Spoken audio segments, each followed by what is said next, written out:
My article is a programmer and an entrepreneur turned a criminal cartel boss. The article is written by Evan Ratliff. And in this article, Ratliff is trying to show us how Leroux, even from his early, seemingly innocent beginnings, always was a little off and immoral about his actions before he started criminal behavior. And the author supports his thesis by not exactly saying the thesis, but by following how Leroux is through his writing and using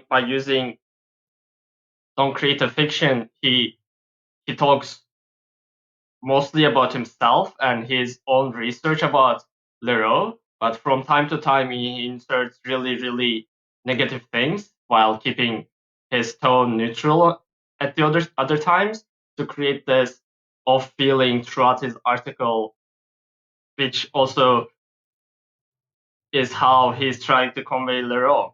We can see this really clearly in this article, in this paragraph. He starts by saying that one night I've been searching on the internet to find some clues, and then after I found some clues, my immediate reaction was sudden and irrational fear, which is like really negative and out of place in this paragraph.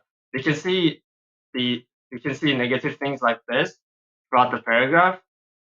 And in another point, he talks about how Leroux, while was a child, was a pretty nerdy kid, and Leroux loved the game, but then he ends the sentence with bordered on obsession, which is a really negative way to end this, which creates this off feeling about the whole paragraph because we don't know how to feel about it, and also creates emphasis on this point because it's usually situated at the end.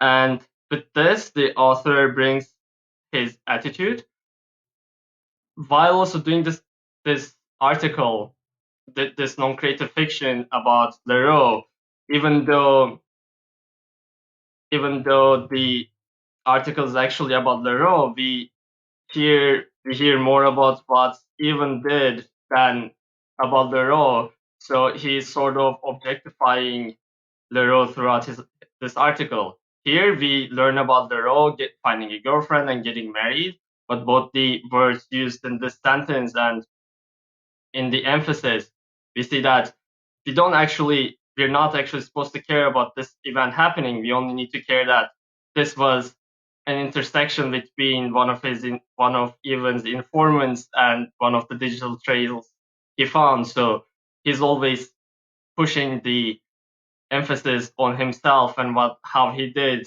and keeping Leroux as just this object of his interest.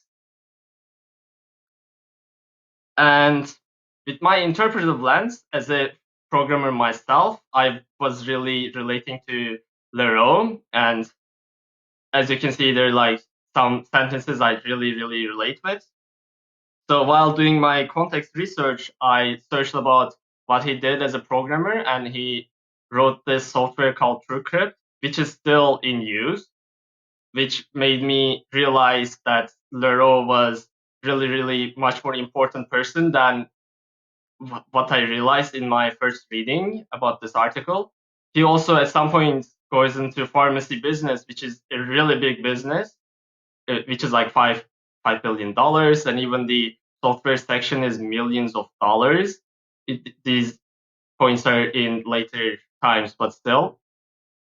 And he made lots of money there. So after learning about his scale of business, I was really impressed as a person who also wants to become an entrepreneur. And I also searched for the actual data about the person, and I saw that most of the resources are actually coming from Evan, and even this article cites Evan a lot. And then I searched about Evan and why he wrote the article by putting the emphasis most on himself. And this guy is really like weird himself and did some interesting stuff. So that explains why the emphasis is mostly on him. And that's my video. Thank you for listening.